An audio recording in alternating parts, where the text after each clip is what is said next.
Hi, this is Randy Finney with Right Side of the Chart, and this is an early session update for Wednesday, August 31st, 2022. It's 9:50 a.m. Eastern Time. I'm starting the video, so we're only about 20 minutes into the trading day. Usually I like to, if I don't get something out in pre-market, I usually like to wait and see how the market's traded for a while. But here's what I'm going to do. I have on my scratch pad updates on a lot of the trade ideas that I've thrown out there recently. And initially I was going to do a video covering them all, but I don't want to make it one of those 30 plus minute. Get a quick one out to you. So we'll break it down. We'll just look at the equity markets here, and I'll throw in crypto because it trades in near lockstep with the equity market. So it's, to be long or short Ethereum or Bitcoin right now is to be long or short the stock market. You just have a higher beta. Market goes up, they go up. They just tend to go up more in percentage terms. So until and unless we disconnect that strong positive correlation, again, to be long or bullish one is to be long or bullish the other. All right, the single most important chart is this one here. Colored up the trend line yellow. This is NQ Nasdaq 100 futures, and we're looking at 2-hour candles. I have a couple boards. This one's a little more clean, without a lot of lines. Pretty easy stuff. So one of, if not the most significant developments recently was this trend line. Now remember, I had on QQQ, the way I had it drawn, I have two variations. I'll get to that in a second. That was and still is my initial swing pullback target from getting out of longs and getting into shorts to swing down to that level. So we had as you can see on NQ, a perfect tag. QQQ, I had initially had it coming in a little tighter. I'll get to that trend line in a second. But I've always said, even if you don't trade futures or you don't trade ETFs, you should look at both. Keep QQQ on your radar and keep NQ, the Nasdaq 100 futures, on your radar, because sometimes when you're going, let's say you're looking to buy a pullback to support, quite often it's the tag of the first level. If they have comparable support levels but one comes in a little lower, the buyers may step in when QQQ hits that support, or they may not step in until NQ does. In this case, that's what happened so far. So there it is. Trend line doesn't get much cleaner than that. 1, 2 reactions, nearly a third there, 4, 5, and then boom right there. Plus, to boot, this was always also a very big level for me. That 12,225 right there. Triple top highs, 1, 2, 3. Back then I pointed it out as an ascending triangle pattern, which is inherently bullish. Looking for a breakout, which we got. Then if you missed the breakout, you got the back test, and then the final leg, and the bulk of the meat really on this run up there. And so that's a very significant technical level. So I would have been almost shocked, at least surprised, to see us just pass go, did not collect 200, go straight to jail, right down through there. Now it can still go, and if it goes, it's a big level, and it's going to open the door to more selling. But as of now, you were getting at least a reflexive bounce off there, which has a potential to be more. Why? Because among other things, it's our primary uptrend line. Say what you want about the veracity of this recent correction, but the near-term trend since the mid-June lows is still clearly 100% bullish. There's no mistaking. If you define a trend, as you should, as a security making a series of higher lows and higher highs, that is what an uptrend is. And so there's not even close to violating this uptrend yet. In fact, there's our last distinct reaction high right there. You take that out, and then that one obviously have something else. So, all right, that's it. So, uptrend, you buy pullbacks to support and close out your shorts if you were short. All right, and the other thing is, there it is, a positive divergence. Now, since I'm only sticking to the equity markets, I'll talk a little bit more about, my thoughts here. And I've been putting a lot of thought into this lately. The old me would have said, you know what, we're at the phase, and maybe we are, by the way, but the old me would have said, well, we're at the point in the bear market where we're going to have that next major leg down and go on to hit my final target, because that we're about in time, looking at the previous bear markets, 07 to 09, and then the 2001 to 2002 bear market. We're at that point. We're already 8 months into this bear, so we should have the most powerful wave. But I've been saying this bear will be different, much different, I think, from those previous two. They have very little in common. This one is, The bubble leading up to it, well, they were all Fed-induced to an extent. 2000 dot-com bubble, yeah, certainly the Fed had a hand in there with easy money and all that. But then it was really investor speculation with the dot-com bubble. And then in 2007, 2008, 110% the Fed and, well, and Washington. I used to work for the banks, as a broker, but worked at, stockbroker, but closely in with the, as an officer of the bank with the mortgage loan officers and the executives. And I knew that, they talked about the lax lending standards and that whole directive to loan money to anybody that could fog a mirror. They were trying to create equality, and so they forced the banks to make bad loans, and so it's not just the bank's fault. It's that directive came down from Washington, lend to those that really can't afford a home, and then they had the housing crisis. So I'm rambling a bit, but I'm just trying to tell you that it wasn't this. They're all different. And this one's going to be different. It's going to play out different. So I'm going to take it day by day, week by week, month by month. I cannot rule out the fact that we may not go on down and hit this. So I'll pivot soon. And again, let's keep it simple. The lows we just hit, they get taken out, and they get taken out with conviction. That's going to break a big support level, and that we could get that waterfall type sell-off. So I cautioned about it the other day. Don't underestimate. Please do not underestimate how fast the market can fall when all of a sudden, everybody hits the sell button. Selling begets more selling.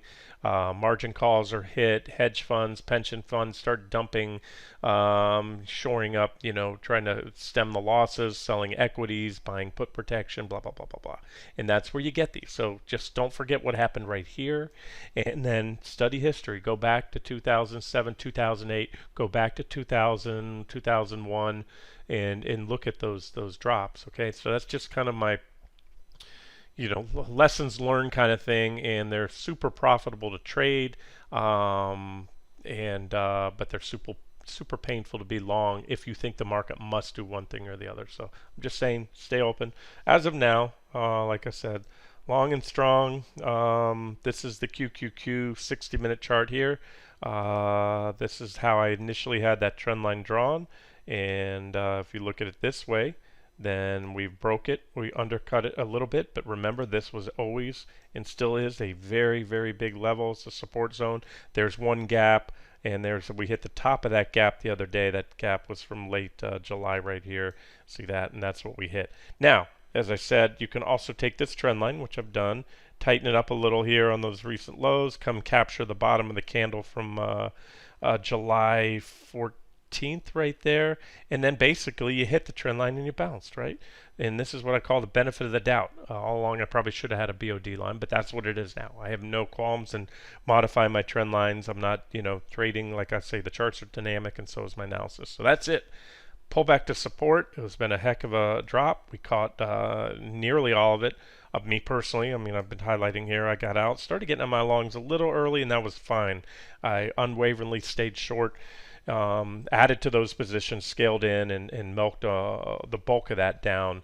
And so anyway, so long now, and then if we take it out again, it's big support. So bounce targets, well, you can see some of those here on this chart, but I gave you yesterday, if you want to micro trade, this 5-minute chart of QQQ as well as one on NQ had this 5-minute bullish falling wedge. In addition to the positive divergence on the 60-minute chart, we had it here on the 5-minute breakout. The only line I added since that chart I gave you yesterday, I noticed after I got it out, I put one right here at about 301.83 because we had some reactions there. We ran up, hit it, pulled back, and then I also added an uptrend line here. I can't recall. I don't think that was on there yesterday. So there's an uptrend line to watch. But look, they had a rejection on that test of 301.83 right there. Pulled back, hit the uptrend line. Also that 312 support, and boom, popped up. Now we took out that target. 303.49. All these were the levels I gave you yesterday. We're on there right now. So that's an objective long entry on a pullback to support. Resistance, once taken out, becomes support. If we come on back to 301.83, that's objective, and is a pullback to the uptrend line. So, how exactly we zigzag up there, unsure, but I gave you, each of these lines denotes an area where reaction's likely, the resistance levels, and so I suspect it'll be something along these lines, like that. And then max bounce target right up there. That's a big one, about 313 right there.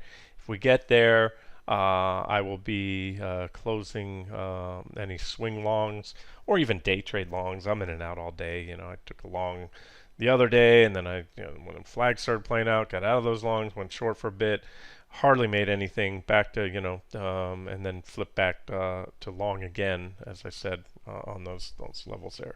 So I think we'll kind of grind our way up there, and that's it. So you have the support levels to watch, and the way it works is, if they break that trend line, obviously bearish. If they break 300, bearish. Break the lows, bearish. And again, anything more than a brief intraday, intra-period whipsaw down below the trend line now. But this is still big support. They might want to run and test it again, and if they do, that's fine. Anything much more than that. Oh, the other thing, I know I'm throwing out a lot here. Okay, so I talked about my preference, how I believe the flags would be truncated. Again, they were too good, and that's why I was suspicious of them playing out to the full extent. They were too textbook, and when something's so easy and so obvious, the market doesn't do easy. So what happens? I think a lot of traders were just shorting, looking for the full measured target of the bear flags because they were so perfect. Again, it was not just QQQ, it was SPY, IWM, Apple, Microsoft, and you name it, everything had almost all of the components, just almost nearly all the sectors of the S&P had those flags. And so, look, the thing is, now they've been foiled. Can they still play out to the measured target? Absolutely, sure, anything's possible. From my experience, once you foil a flag like this, in other words, bear flags, you have an impulsive leg down, and then the move out is almost identical. Doesn't mean not every candle matches, but it's mostly red sticks with very few green, very few consolidations, and most certainly not a kickback to that extent that takes you back all the way back to the flag halfway down. So again, usually once that pattern's been foiled like that, it's over with, and so it's not going to, most likely not going to play out like that. Again, anything's possible. I want to say that if you think it will, go ahead short. You got resistance here, and then just don't get married to it. But all right, so you guys know where I think things are going. There's my targets, max target for now before going into some, for a nice pullback trade. These other ones are little. This one is fairly significant, about 307.20, as is this right here. They're all there for a reason. They're all levels I think we'll get a reaction. We already got one there. We already got one there, and we're back to that level. So, all right, you trade it as you want. What else do I want to show you on this? Just a quick update on the other futures. I like to trade the small caps, usually in line with the NASDAQ 100. Just again a higher beta index. You're either going to be right or wrong in your call. If you trade the S&P 500, you're just diluting your returns. The thing is, you're either going to be right or wrong in the stock market going up and down. You trade the S&P 500, you're trading 500 companies instead of a concentrated 100 in the NASDAQ 100, and you're also trading very diversified, broad, grandma's index, if you will. It's got utilities and REITs and steady Eddie dividend paying stocks. So it tends to fall less when the market goes down, tends to go up less when the market rises because they're so well diversified and rounded. Whereas the NASDAQ 100 is concentrated with 100 companies, over half of those being in the tech sector alone. If you count, even though Amazon, Microsoft, Alphabet, all those, it's really considered, 50% tech. And the Russell 2000, 2,000 companies, but they're all small cap, higher growth companies. So although they're more spread out, it again is a higher beta index. So here's what I want to point out to you. Just like the NASDAQ 100, we have some pretty strong positive divergence. This was a flag type pattern, pennant type thing. And again, it was truncated. That was a measured target. And it also ended at support so far. So what I wanted to show you is one other thing, and I'm going to wrap this video up, and I'm going to cover this a little bit more in the next video. But I want to talk about what could foil that whole next big leg down thing, which again, I'm pivot. You know me, pivot's my key word. I'll pivot long, pivot short, change my outlook. We start breaking down. This could be the start of the next wave down. Everybody got I was just shocked. Well, no, I shouldn't say that because that's exactly where I figured we'd come up to. We hit right in smack in the middle of my balanced target zone. But just the bullishness, the rhetoric at that time, the media cheerleading a new bull market in the NASDAQ 100, it was laughable, but it's exactly what I wanted to see. And so where I'm going with that is I think the sentiment got exactly where I wanted to see for a major reversal. You got a lot of people drinking the Kool-Aid here at the top, thinking the worst was over, and that is a signature move of a bear market, a major bear market rally, and it was a big one. And so that alone, based on what happened, hitting those targets, reversing off the 200s, the S&P right off the 200 simple.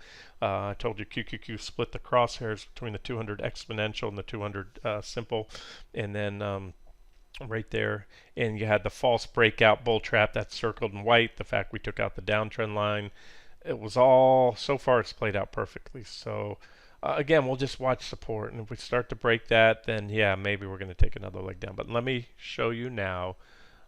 Throwing a lot out there, I know that. Let me show you why we could have another even pretty significant rally that could make another run at, maybe get a full test of the 200 simple, maybe even a little higher on the Nasdaq 100 and S&P. Well, first of all, PPO is clearly in bullish territory. It's above the zero line. It's above these lines I have there that delineate bull and bear trends. So I'm talking about the white line on the PPO. When you're down below, the trend is bearish, and when you're above, the trend is bullish, right? You can just look at those boxes and see that. So that's one thing there. But let me show you another thing. Okay, so I talked about Powell. I'm probably one of his biggest critics, and I think the Fed does the economy more harm than good. Great. Last few years, hey, if you own a business, you're doing great. When they flooded the economy with money, and everyone then got also free money for the PPP and all that other stuff.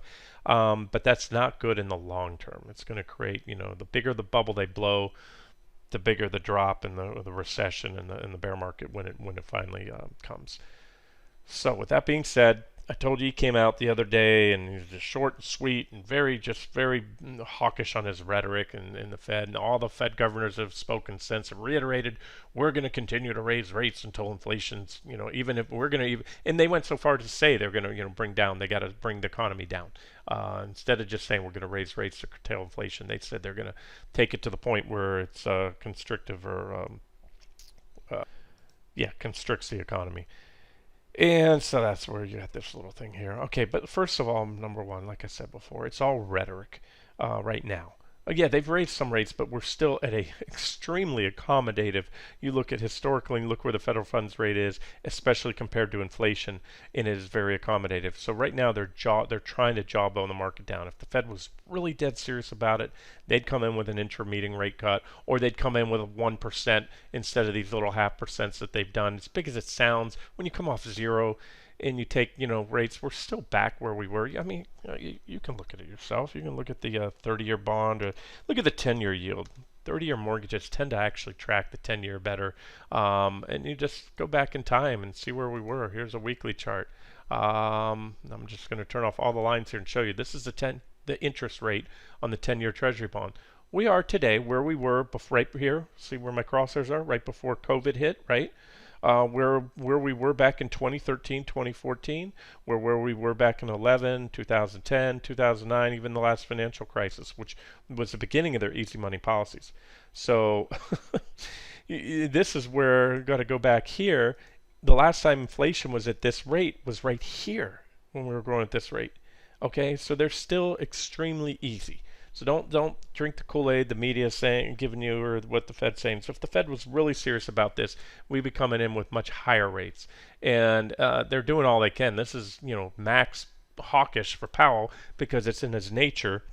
He's a dove by nature, and as is just about everybody sitting on the Federal Reserve Board.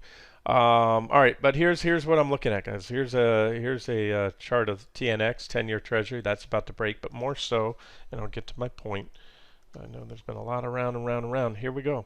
I think what could cause a decent rally and prolong that next leg down, and maybe bring it later in the year, maybe even later next year, early next year, is this. Okay, this has been my real-time inflation indicator.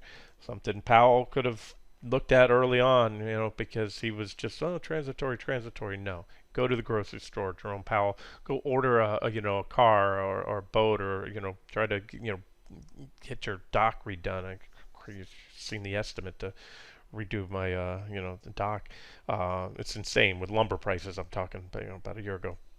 So, okay, so he was clueless and then finally realized the error of his ways, but this is what's driving him. This, and I'm going to show you one other chart here. Okay, but so we've seen the abatement inflation, and I've been ahead on this. I told you when the numbers came in super hot, that was when we had the biggest drop, coincidentally, since this whole inflation bubble started. But they reported hot numbers. I told you there's about a 1 month lag with the data that the Fed's going off of, and they're reporting CPI, and then the Fed uses that other inflation measure. It's similar. I forget the exact term. But then the following month, they reported a big abatement, but we'd already turned the corner and went up. And this is where they realized, oh gosh, okay, we got to be strong inflation. That was just a correction. Okay, so if you get ahead of things and you watch this, this is going to tell you where the Fed's going to be forced to go. And so right now we just broke down as of today. This is why I wanted to get to this. That's a beautiful uptrend line. PPO is curling over, poised to make a bearish crossover at a high level. Look at these bearish crossovers. There's the bullish crossover right there. We haven't had a bearish crossover since right here. Look what happened when we had that. It's been a pretty reliable indicator, especially these clean crossovers. Not when you get in a trading range. This is a trading range. Stay away from indicators like crossovers and all that when you have a choppy sideways range. Look for the clear separations in the line right there. There was a bullish crossover right there, and you can see they were at major trend changes. So there it is. I'm looking at now most like an abatement in inflationary forces. If this plays out, you have a wedge, but you really don't have divergence. There's a little rising wedge. There's a breakdown candle, and that could take us down. And remember, way back here, I said we could come all the way back down here to about that 31 level in DJP. This is the best broad-based commodity index that I know of because it's not too overweighted. It does have a good chunk in energy, but some have even more than 50%. And I think this is more representative, really, of the whole inflation trade, if you will. I haven't updated these in a little while, but you can see 39% energy, 20% grains and oil seeds, 16% precious metals, 13% industrial metals. You got soft commodities, livestock, and so if we can continue to predict where inflation's going by accurately charting commodities, then that will likely tell us where the market's going. So if you get this, you're going to hear the media cheering and the Fed taking credit for, oh yeah, we've got inflation under control and all that. And remember, to me, there's nothing more if we get that is a correction in an ongoing early stage bull market action. Because let's just not forget, commodities are coming off a decade-long plus over a decade-long vicious bear market, and this is just the beginning of a new bull market. And so this is how we're going to trade it, or I'm going to trade it, or one factor. I'm not going to get married to this, but if that drops, it's going to give the Fed more room to back off. And again, it's not what they do, it's what they say and what the market thinks they're going to do. And then, so that could give us a rally in equities and then finally hit that and then start the next leg up. And whenever that comes, which probably be a few months now, that would be when the next leg down in the stock market comes. Could come sooner, but that's kind of one of the things I'm going off of, and certainly something I'm watching here. Okay, and the two big ones, again, the next video I'll go more detail on the commodities. I'm really watching natural gas. I'm going to talk on that next, but this is crude oil. See, crude peaked, and it's not really going down. We've been in this trading range. We were in a trading range there. We had a blow off top right there, but that breakout failed. We went back into the trading range, and we're there. Downside break, obviously bearish, and I told you before I have a potential long-term target, a swing target in USO, 5680 and the uptrend line. That would mesh with what I just showed you on DJP, right? We get this, market's going to most likely rally. Most likely, no guarantees. And you can see this trend indicator is bearish right now. When you're above the zero line, the trend as it was there is bullish. When you're below, most of the time we've been in a bull market, you can see we've been clearly above. It's just these corrective phases where we're below. But the way this thing works is, yeah, those were little corrections in a strong bull market.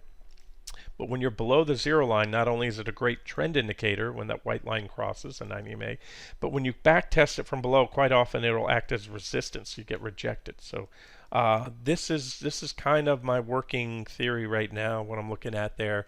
And should that play out, again, it should be a net positive for the equity market. The only way that that's not going to be is if the market starts to crash and we go down to my next targets and you see demand destruction for crude. So I have to be open to that. All right, so I'm not trying to throw out. This is just how it works. This stuff isn't black and white. But if we can equity prices hold up and crude drops, then yeah, you can get a rally there if the economy holds up. Otherwise, you can get the next leg down the stock market. Economic growth expectations are going to plunge, and then therefore the demand for crude will probably drop. But as of now, support is support unless broken. 69.50 is the bottom of that trading range, and then you also see the 200-day moving averages, which have acted as support right there, especially the red line, the 200 exponential, and we've been dancing on it. So there's a confluence of big support right there. If that breaks, boom. It's a short trade idea. Whether or not the markets are going up and down, we can trade crude on its own, and it's also kind of a guideline to where we might be headed. Finally, and again, I'll get into this one. I have some other charts here. UNG. Oh, I'm liking UNG.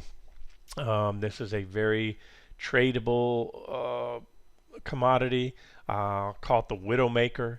If you're not on the right side of this trade, it's caused a lot of pain for you. And yet, I don't get them all right, but overall, I've had a pretty good track record in trading natural gas. It's been a good year for it, and especially these big trends. And that's the thing; these trends are just so big. That May 6th divergent high, 36. Oh, I said back then on May 6th, 36% drop likely. Where was that? That was May 6th off that divergent high. And we got it. From there, it was about 39%.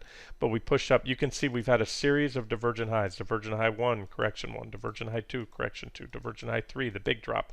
And now this is just an extension of that same divergence. These indicators continue to diverge. And then you have this smaller divergence here as well. Right there, you can see it. And we just broke trend. So here's what's going on if you haven't read the headlines. They shut down the Nord 2 pipeline. For those of you not familiar, Nord 2 takes the majority, if not all, of the natural gas from Russia over to Germany. Germany, if you're not familiar, is Europe's largest economy by far. It's actually nearly 3 times the size of the economy of Russia. The headlines say they shut it down, the pipeline's shut down, and it will be shut down, expected to be shut down through Saturday. So there's going to be some overnight weekend risk here trading natural gas. The article I read, I think, was Bloomberg, maybe Barron's. And anyways, they said a lot out there expecting that Russia will not turn the pipeline back on. By the way, they shut it down, they said, for maintenance. And there's expectation they may not turn on. I suspect they're going to turn on. I don't think, as crazy as Putin is, he's not going to pick, he's be able to get away with what he has. He's going to keep the gas flowing. That's my expectation. And here's the thing. So they've already shut down the pipeline. They said it's not really, natural gas stopped going up on that news. The pipeline's been shut down, and yet natural gas isn't going up anymore. It's even going down. So what I see is not bilateral, almost a unilateral risk. If they do open up, if a lot of people are expecting they may not even start pumping the gas over the weekend, and they do open it, we're probably going to see natural gas come down hard. If they don't turn the pipeline on Saturday, they're just going to say, oh, we had problems, we're still working on blah, blah, blah. Maybe a little uptick in nat gas, but from a technical perspective, it's already broken down. This is an active short trade, and you can see it's clearly broken below that wedge. And based on the scope of the divergences, we could have another big drop. So that's what I'm thinking, and I'll get to a chart of natural gas futures in the next update. And I'll just show you right now. We're kind of just still flirting with waiting on that next sell signal, and we might not get it today because of that uncertainty over the Nord 2. 929, I told you need to see a solid break. What is a solid break? Well, certainly there hasn't been a single 60-minute confirming candle. These little white things are called shadows, and they're down below. You call the shadow a wick. And that just means intra-period pop, anything but impulsive. And if you're trading off this is a hourly chart. At very least, you want to see an hourly close, especially a solid close below there. So we haven't triggered that breakdown yet. We're dancing on that 929 support that I gave you all the way back here. We've hit it twice now. Well, several 60-minute candles. And you've got some divergence too and things like that. So the takeaway where I'm going is, to go home aggressively short over the weekend is certainly aggressive because there are instances where the news can go either way, and so can the charts. So I'm leaning that way, and the safe bet is just pick it up Sunday. If they start flowing, and especially if they go to full capacity on that thing, it was only running at 20% before. Um, they start pumping, you can see, I think natural gas prices crater. Now, if they don't open it up, they hum and haw, yeah, maybe we break out and then we don't get that next sell signal. So, I'm going in with a partial short position with room to add depending on what happens over the weekend. And I think there's a lot of potential downside there in that gas. So that's it. I know it was kind of a long-winded video for just covering the equity markets, but then I kind of segued into commodities because that relates. Oh, and I have one more chart. I'm sorry, one more chart to show you. Okay. All right. So yeah, I really wanted to get to this one. So remember, I'm trying to get ahead of the news in the market, and that's so far been a great year. Been able to kind of get ahead of the trends, predict what's going to happen before it happens, and trade, align that with technical analysis. But I'm talking about fundamental analysis. So it's all about, and we all know that. And I've made it very clear. And if you're watching anything, reading the papers, it's all about inflation, what the Fed's going to do. So here is the national medium home sale price. Look at the home prices finally dropping. This is a 5-year chart. You can see we've been up, up, up. Every time they leveled out, they just kept going up. There was a little pause. Now this is the first time the slope of the line has turned down. This is a flat slope. That's a negative slope. So we're finally seeing an abatement in home prices. That's the median home sale price. Number of homes sold. Look at that. Already starting to drop down, but there's been some ups and downs there. But again, you look at the median home price. Number of homes sold doesn't correlate and do anything to inflation. What is inflationary is the cost of living. Mortgage rates starting to roll down after, look at that, first turn in a while after 5 years, right? There it is. Supply of homes. We'll click that one real quick. That was the overview I was on. Supply, demand. Here we go. Homes sold above list price. Look at that. Look at that drop off there. There's a number of homes that were selling above list price. We had a very hot after COVID runaway market. Finally seeing a pretty strong abatement there. Homes with price drops. Let's see if we can see that. Not very many. Sales to list, that's going down as well. But most important again is the sales price, the median sales price. That's been dropping. So if this trend continues, you see home prices coming down as well as commodities. And remember, the biggest movers of commodities are energy. Energy permeates into all sectors. I think, well, energy doesn't have anything to do with the price of wheat. Well, guess what? It does, because Farmer Brown has to run those huge combines to, go and harvest the wheat and all that, and he's putting diesel fuel in. And I don't know if for those of you that drive a diesel, diesel's gone crazy high.